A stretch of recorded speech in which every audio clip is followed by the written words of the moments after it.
Thank you for joining us Thank today. you. Governor, is this your first trip to China? Yes, it is. I've never been here before, but I know I'll be back again. It's a very important area for our state, indeed our country. It's interesting, the University of Illinois, our flagship university, began more than 100 years ago in China. They set up a scholarship program, and for many years, about 25% or more of the Chinese students studying university in our country came to the University of Illinois. So we have a real good connection. And just the other day we had a luncheon with U of I alumni, University of Illinois alumni. There are 50,000 right here in China. So we see that as a good way to keep networking. Of course, here in China we have all kinds of investment by Illinois companies like Caterpillar, and ADM is also very active. Right. But we don't see too much investment, generally speaking, by Chinese companies in the States right now. Why is that? Well, I think it's just beginning. Our goal is to get foreign direct investment by Chinese companies in Illinois all across our state. We've already begun. In Rockford, for example, Wancheng has opened a pioneering solar company that's helping us meet our solar goals. We want to have renewable energy in our state. We have a goal of 25% of all of our energy. And I have spoken to a number of companies here since I arrived about renewable energy, energy efficiency, water conservation.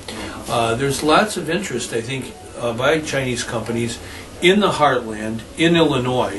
The president of China visited our state. He was the only state he visited last January. And he personally told me 3 times he sees Illinois as the gateway to the heartland of America.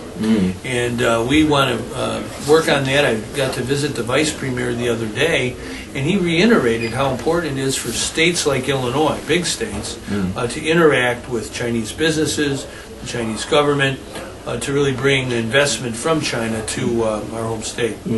You are, as you say, a gateway to the Midwest, and also Illinois is not a low-tax state. What are the economics of investing in Illinois compared to other states? Well, we have 2/3 of $1 trillion economy, one of the largest economies on planet Earth, right in the state of Illinois, 19th largest in the world. A tremendous market, and then also the workforce. You're talking about very highly skilled, highly educated workers. Our state, for example, is the home of University of Chicago. More Nobel Prize recipients there than anywhere else on planet Earth. Northwestern University.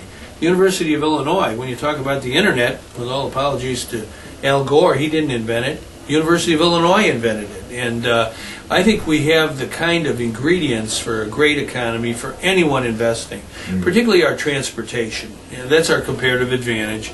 We're in the middle of the country. Whether it's planes, trains, automobiles, we have excellent transportation. Great airports, great rail systems, both for passenger and freight, and definitely excellent highways. And we, as a state, understand investing back in infrastructure is imperative. And as governor of Illinois, I got passed a $31 billion investment in our roads, highways, bridges, water systems, rail systems, high-speed internet, broadband deployment, building new schools, repairing old schools. Everything's energy efficient. That's why you should come to Illinois. A lot of people are skeptical, I think, in the States about these trips by politicians to China. What do you think you're accomplishing through this trip to China this week? Well, I think people everywhere, but especially here in China, like person-to-person, face-to-face conversations with leaders in our country. And I'm a leader of the biggest state in the Midwest, the capital of the Midwest.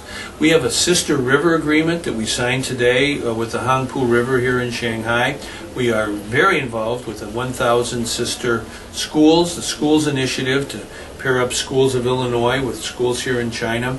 We signed agreements, very large agreements, selling soybeans from Illinois to China. 25% of our soybeans that we grow in our state, we're either first or second every year in growing soybeans in our country, 25% of that crop is going to China, and it's growing, that market. Matter of fact, the other day at our University of Illinois lunch, we also have Asian carp in the Illinois River. We're not particularly happy with those carp, so what we've been doing is harvesting them, fishing them freezing them and then sending them here to China. I had some the other day in Beijing. And so we're very entrepreneurial. We understand you got to build partnerships, and that's person to person talking to people.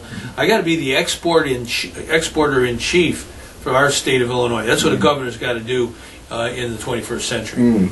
What kind of goals do you have for your relationship on the business level between Illinois and China for the next 2 or 3 years? Well, our exports last year to China were about $3.1 billion. After Canada and Mexico, China was our third leading export market. This year we'll go to about $4 billion, and I think it may even eclipse and go to number 2, China. So we know China's going to grow in terms of an export market. We also want to get that direct investment by Chinese companies in Illinois. So that's a major endeavor. Talking to everybody in the government, business. We've had several seminars, one in Beijing, one here in Shanghai. We'll be back. We have to, keep talking, pounding the pavement. That's what governors have to do to get companies to invest, especially in the 21st century economy based on green-collar jobs, energy efficiency, renewable energy, water conservation. China needs that. We need that. Everybody needs that.